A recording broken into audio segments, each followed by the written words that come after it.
What's up, FOA Squad? I'm Anthony, and welcome to our channel, Life with Anthony. Happy Wednesday to you guys. I hope everyone is doing well out there. So, guys, Easter Sunday, I posted on the community page and asked if you guys would ask me some questions because it's been about 2 months since the last Q&A, and I thought it was time to do another one since we have so many more folks that have joined our FOA community, and I thought it would be a good idea to have another Q&A. Now, I'm not going to answer all of the questions that were sent in to me because I got a lot of questions. Many of you asked multiple questions. So I'm going to answer 6 of your questions, whether they were multiple questions or not. So let's get into it. The first question comes from Princess K. And Princess K asks, I'm curious about how you got into your line of work, and as a child, what did I dream of becoming? All right, so I was working at a mailing company in Baltimore called Tabs. I worked there for 2.5 years. All I was doing was sorting mail. I think, if I'm not mistaken, they were a company that were contracted to the post office. But anyway, I worked there for 2.5 years, and then I started looking for another mailing job because I didn't want to work there anymore. And that's when I looked in the newspaper. Remember when all the jobs were posted in the newspaper? That was the good old days where you can find your job in the newspaper. And I looked in the newspaper and I found the job that I was on over 30 years. I worked there in the mailing department for 6.5 years. After working in the mailing department for 6.5 years, I applied for a position in the press room. It took me 3 times to get into the press room. The first 2 times they gave it to someone that had more seniority over me. Neither of them last. They both got fired for one reason or another. And then I applied the 3rd time and they gave me the job. And that's how I ended up being in the press room. I got the lowest job position on the totem pole in the press room, which was called a catcher. I did that for about 3 months, and then I got tired of doing that, and I started learning how to become a roll tender, which is what I do now. And then after many years of being a roll tender, I started training to be an operator.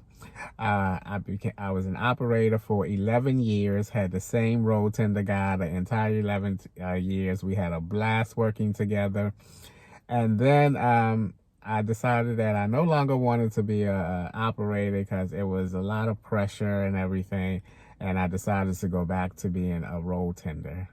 That was back when our job, the job that I was on at the time, they paid you when you learned a different position. And it just gave you the incentive to want to move up to become an operator. So that's how I got into that line of work, Princess K and others. I got a job shortly after high school at that mailing company called Tabs in Baltimore, and did that for 2.5 years, and then I moved right on to the job that I worked the longest for. The next question comes from the Don of Van Life. What's up, Don, fellow B-Morian? And Don asks, what's your favorite song or musicians? I don't have a favorite song. To me, favorite songs, they come and go. You're attracted to a song for a minute, and then it sticks with you for a little bit, and then you move on. So it's kind of like a continuous cycle. However, my musicians taste has changed over the years. In my younger days, I was definitely into the rap scene. LL Cool J, Run DMC, Salt and Pepper, they were my favorite rappers back in the days. I saw each of them in concert. LL Cool J and Run DMC are probably 2 of the best concerts that I've seen. I did not like Salt and Pepper in concert at all. They were terrible to me both times. I think they will even be better now in concert in their 50s than they were back then. But then as far as R&B is concerned, my favorite R&B singer of all times, without a doubt, is Tina Marie. I absolutely love that white woman's voice. I've never heard a white woman with such a soulful voice as Tina Marie. Unfortunately, I didn't get a chance to see her in concert. I would have loved to seen her in concert, but Tina Marie is definitely my favorite R&B singer. Now, when it comes to, and then as I got older, I wouldn't say my musical taste switched. I would just say I started learning about other genres of music and started paying attention to the artists that fell into that genre of music. And then bands like Maroon 5 became a favorite of mine, as well as my all-time band is Matchbox 20 with Rob Thomas. Love, love, love their music. He went solo, made a couple albums solo. I loved his solo albums. I had an opportunity to see Matchbox 20 in concert. I drove from Baltimore to Virginia. It was a great concert. I was so glad that I did that. And Matchbox 20. But now, today, currently, I'm really, really digging the music of a guy named Alan Raymond. He has this raspy voice, reminds me of Joe Cocker. You remember Joe Cocker? And he had that real raspy type voice. I love his songs. I posted a question on a community page. What attracts you to a song first? The music, the lyrics, both of them. And for me, it's the music. And the thing that I love about this guy, Ray Allen, is all of his songs sound different. I love the music of all of his songs. And the other thing I love about an artist in general, a musician in general, is that I watched a lot of his live concerts on YouTube, and he sounds really good live. And to me, that makes me like an artist even more, is that you hear their songs on the radio or wherever, but when you go and see them, they actually sound really good like the songs. I have been to some concerts now where they sound terrible to me. But yeah, Ray Allen is who I'm digging now. I have about 25 of his songs on my playlist on my phone right now. I listen to him almost every day at work. So that's who I'm digging now, Ray Allen. All right, the next question comes from Angela Banks. Angela asks, have you ever thought about launching a caravan around the United States? When I left and first started car life, minivan life back then, and I traveled for about, I guess, a month and a half or so, I got so tired of that driving. It just seemed like I was driving so far to get to some place, and then it was like, for 5 minutes, and then driving to the next place. I will never become a full-time traveling van dweller, car dweller. Never, ever. Now, Angela, the closest that I will get to that is, many of you know that one of my dreams is to go and see a baseball game at all of the baseball stadiums. So I'm going to start taking, next year, I'm going to start taking 2 weeks periods of time off from work and get that going and start going to some of these baseball stadiums. Now that the stadiums are back open, they are allowing people to come to the stadium. But I will say that I kind of fell out of baseball as a sport, and my interest now is into tennis. But that's going to be the longest that I will go out on the road, is to take these little stretches to go to baseball game. The next question comes from Dorothea Murphy, and Dorothea asks, do I have any friends? Of course I have friends. Of course I have friends. I am very fortunate because most of my good friends, really, really close-knit friends, have been friends 20 plus years. I have my best friend. He and I have been friends for like 40 years. We actually made a couple of videos when we traveled back in December. We took a road trip to Orlando, Florida, and I made 2 videos during the course of that trip of he and I, and introduced you guys to Lamont, my best friend. And I also have some really close friends in Baltimore, and a few of my friends have scattered out. I have a really close friend in Atlanta, a really close friend in Colorado, and then, of course, where else did I have some close friends?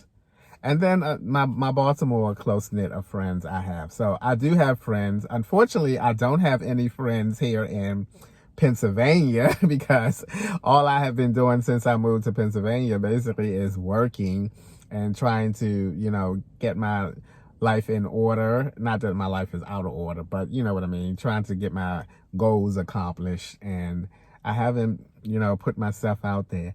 I find it difficult to make friends as you get older because I know with me, I kind of get out of the mood of, I don't feel like going through that whole process of meeting someone and sharing your life with them. Because it's so ironic because one of my close friends, the one that live in Atlanta, we recently had a conversation about what makes the two of us really, really good friends and everything, because he had a life-changing situation, and he's one of those people that don't like to talk to people and everything, and you got to drag out stuff. But okay, I'm going to stop this right now because this is just going way out of line. The point is, I do have really good friends. They're not here. I don't have any friends here in PA. All right, so the next question is coming from Ishmael Muhammad. And Ishmael Muhammad asks, why did you start the van life? Okay, back in 2016, when I was in the process of losing my home, for those of you who do not know that, my home was going into foreclosure, and I was in the process of letting that house go. One of the things about owning a house for me is I really never cared about owning a house. But the guy that I work with for 11 years, every year it seemed like he was like to have this conversation with me about home ownership and the benefits of home ownership, yada, yada, yada. So one year I decided that, okay, I'm just going to take the first step of the whole process and see what happens. Next thing I know, the first step became the second step, the third step, the fourth step, and I was buying a house. I couldn't believe how easy it was for me to buy a house. It did not take long at all. I was surprised. I was like, oh shit, is this really happening? This is the type of moment I was having. Oh shit, is this really happening? And I really bought the house. So when it came to the point of foreclosure, I was not sad at all. I was not sad about it. I actually felt like it was a weight lifted off of my shoulders. And so to move forward, when it was time for me to actually get out of the house, I had a choice. I always was into watching tiny homes videos. And through watching tiny home videos, I was starting to get recommendations for van life. And this is how I became interested and introduced into van life, through recommendations for my liking tiny homes, because I guess they are closely related topics. And I started getting into looking at a lot of van life videos, and I started thinking, oh, maybe I should try this as opposed of going into an apartment. Many people think that I ended up in van life or car life or minivan life through an unfortunate circumstance. Now, losing your house to some might seem like an unfortunate circumstance, but not to me. So I was ready to get out of that house anyway. So, but it wasn't an unfortunate circumstance. So I chose, instead of going into an apartment, to give minivan life a chance. But I didn't have a minivan at first. My first vehicle was a big old giant green Ford Econoline 150.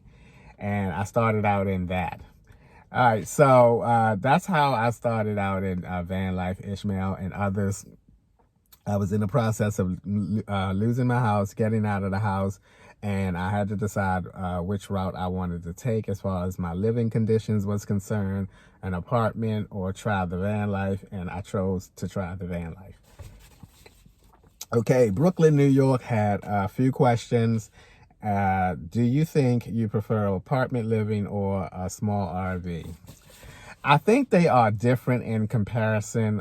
Yes, an apartment is definitely much more convenient.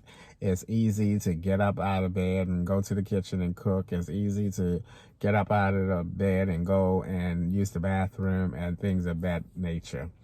I think my answer would be different if I was at a retirement age and I'm like, okay, do I want to be in an apartment? Do I want to be in an RV?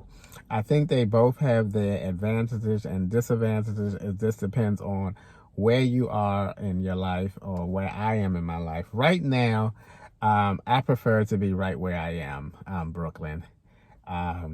If I wanted to be in an apartment, I would be in an apartment. I don't know. I can't say that this is uncomfortable because it's not uncomfortable. I can't say, yes, I will be slightly more comfortable in an apartment, but I think I really don't have the answer to that. I would just answer it this way. I am comfortable right where I am right now. This is where I want to be right now. So I don't know. How frequently do I get bored? I very, very rarely get bored because I think, to me, the moment I feel like I'm restless, I do something about it. Funny thing is that if I start feeling that way, all I have to do is just move somewhere else. Like if I'm in my parking spot and I'm restless and I'm tired of sitting here, I'll just drive down to the park and change my scenery and change my location. The park is only about 3 or 4 minutes down the road. And then that does it for me. I'm not the type of person, or have not yet to this point, if I'm sitting here, I'm saying, I'm going to go to the mall. Or the other thing that I like to do if I get restless, which is very rare, like I said, is that I would just get up. I would just take like a 10-15 minute drive, just to break the monotony of being in the same place. So for me, curing boringness or whatever, boredom, I just change my scenery, but that has rarely happened though. Rarely happened. Maybe once or twice since I been living in a car. So okay, have you maintained communication with the guy you went on a date with? He and I hung out again after the initial date, and I feel kind of awful looking back on how I talked about him after that first date. A couple of my friends thought that was not cool for me to do, and I kind of look back at it and thought the same way. But we did go out again. Unfortunately, I'm not going to get into his business on here, but let's just say I took some time from him and had a couple of conversations with some close friends. And I then decided that I was going to reach out to him again. And right now the status is I text him every now and then to say, hey, how you doing? Yada, yada, yada, and that's where we are right now. So little bit of communication. Do you intentionally keep your headrest very high? If so, why? I definitely intentionally keep this headrest high. The reason why that I keep it high now is much lower now is because when I wear a baseball cap and I wear my baseball cap backwards, the brim of the hat, the beak or the brim, whichever you call it, it kept hitting the headrest. And I try to sit upright when I'm driving, and the beak of my hat, see right now my head is hitting the headrest. If I had that hat on, the beak would have my head sitting out like that. It was very, very uncomfortable. So I just raised it up all the way up, and then the beak of the hat would go into this little space area here, and it wouldn't bother me. But I forgot to put it down because in the wintertime, I wear these types of hats with no beak on it, and I can have it down lower. But yeah, that's why I had that up high, because of the type of hat that I had on. All right, guys, that's going to do it for part one of the Q&A questions. Part 2 will be coming up in a few days. I hope you guys enjoy getting to know me a little bit better and continue on doing so in the next Q&A.